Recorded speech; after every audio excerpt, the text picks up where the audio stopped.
ہم نا ایسا کچرا کنڈی ہوتی ہے خالی ہوتی ہے, باہر کچرا پڑا ہوتا ہے. ایسا لگتا ہے ہم گیم نہ کھیل رہے, ہم دیکھتے ہیں اچھا نشانہ جاتا ہے کہ نہیں جاتا, دور گرتا ہے کہ او ہو چلو نیکسٹ ٹائم کل آ کے ٹرائی کریں گے کہ ہمارا کیا ٹوکری کے اندر یہ جو بڑا بن پڑا ہوا ہے کچرا جو سے کیا اس میں کچرا جاتا ہے کہ نہیں جاتا. مطلب کتنے سیکنڈ لگتے ہیں, 2 سیکنڈ مزید اور اپنی ٹانگوں کو تھوڑی سی مشقت اور دے دیں, 2 قدم اور چل رہے ہیں اور یہ جہاں پر ہے نا یہاں پہ کوڑا پھینک دیں. اور 4 کچرا کنڈیاں پڑی ہوں گی اور ان کے اطراف پورا لائن سے سڑک پہ کچرا ہوگا. یہ بتاتا ہے کہ بھئی ہماری کتنی کچرا عادتیں ہو چکی ہیں. اچھا لوگوں کا اس حوالے سے کیا کہنا ہے, سنس وسیم اکرم اور جو ان کی وائف ہیں وہ کافی زیادہ متحرک ہیں بیچ کی صفائی کو لے کے, تو لوگ اس حوالے سے کیا کہتے ہیں آپ کو سنواتے ہیں.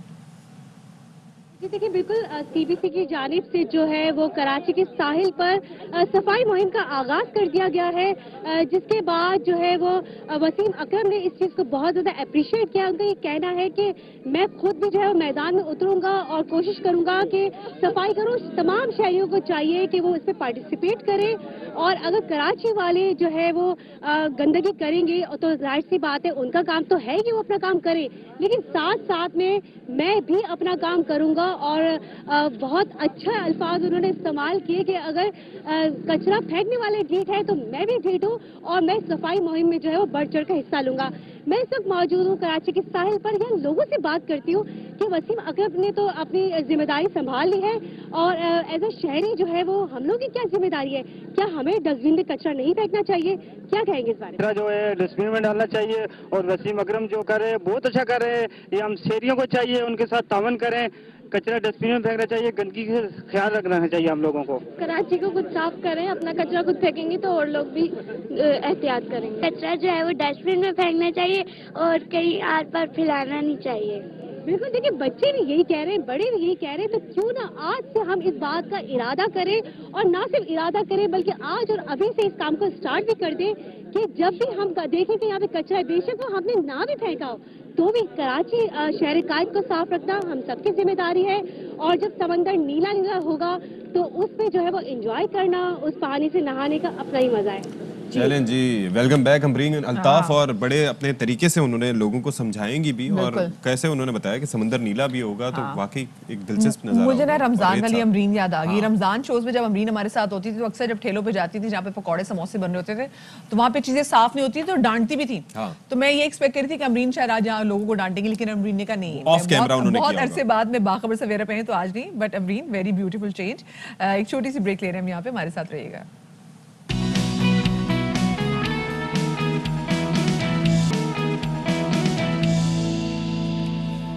Welcome back. اور اب ذرا آپ کو بتا دیں کہ شہر قائد کراچی میں 24 گھنٹے میں جو مثبت کیسز ہیں اومیکرون کے, ان کی شرح جو ہے وہ بڑھ کر ہو چکی ہے 20.45%.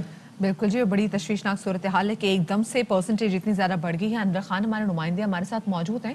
انور, یہ جو ایک دم ہم دیکھ رہے ہیں کہ پازیٹیوٹی کی شرح اتنی تیزی سے بڑھی ہے کہ 20.45 آ گئی ہے, یہ کیا وجوہات بتائی جا رہی ہیں اس حوالے سے؟ دیکھیں سماجی فاصلے نظر انداز کر دیے گئے ہیں, لوگ ڈوز لگانے کے لیے تیار نہیں ہیں. وہ افراد کے جنہوں نے پہلی دوسری ڈوز لگائی وہ بوسٹر ڈوز لگانے کے لیے تیار نہیں ہیں. اور محکمہ صحت کے مطابق گزشتہ 24 گھنٹوں کے دوران جو شرح ہے وہ 20.45% ہو چکی ہے, جبکہ روزانہ رپورٹ ہونے والے کیسز میں 95% اومیکرون کیسز سامنے آ رہے ہیں, جو خطرناک صورتحال ہے. اور 172 مریض تشویشناک حالت کے اندر ہے, 14 مریض وینٹیلیٹر کے اوپر ہیں. اور اس طرح اگر صورتحال کو کنٹرول نہ کیا گیا, سماجی فاصلے مد نظر نہ رکھے گئے, بوسٹر ویکسین نہ لگائی گئی تو صورتحال اس سے زیادہ خطرناک ہو سکتی ہے. ماہرین صحت نے شہری کو مشورہ دیا کہ فوری طور پر ویکسین لگوائیں اور بوسٹر ڈوز لگوائیں, اس صورتحال انتہائی حد تک خطرناک ہوتی جا رہی ہے. صحیح, ٹھیک ہے, بہت شکریہ. انور خان ہمارے نمائندے ہمارے ساتھ موجود تھے اور وہ یہی کہہ رہے تھے کہ بھائی کوشش کیجئے کہ بوسٹر شاٹس لگوائیں, ڈوزز لگوائیں, لیکن ان لوگوں کا کیا کیجئے جنہوں نے ابھی تک خود کو ویکسینیٹ ہی نہیں کرایا, کیونکہ دیکھیں آپ کا خود کو ویکسینیٹ نہ کرانے سے نہ صرف یہ کہ آپ کی زندگی خطرے میں, آپ کے پیاروں کی زندگی خطرے میں پڑتی ہے, اور یہ جو وائرس ہے جس کا ہم کوشش کریں کہ رک جائے, وائرس ختم ہو جائے, وہ مزید بڑھتا چلا جا رہا ہوتا ہے. مطلب بڑھتا چلا جا رہا ہے, پھر اس کے بعد اور کمپلیکیشنز. اور یہ جو آپ ماسک پہنتے ہیں نا, تو ماسک پہن کے آپ خود کو نہیں بچاتے, آپ دوسروں کو بچا رہے ہوتے ہیں خود سے. چلیں جی, ذرا آگے بڑھتے ہیں, ایک بہت امپورٹنٹ ایشو کے حوالے سے بات کریں گے. پچھلے دنوں ہم نے دیکھا کہ بڑی مشکل سے ہمارے کووڈ کی جب سچویشن انڈر کنٹرول ہوئی تو ہمارے جو کانسرٹس ہیں وہ دوبارہ سے شروع ہوئے, لوگوں نے جا کے انجوائے بھی کرنا شروع کیا. لیکن یہ بات بالکل سمجھ سے بالا تر ہے کہ آج کل کے کانسرٹس میں ہم کیوں اتنی طوفان بدتمیزی دیکھ رہے ہیں.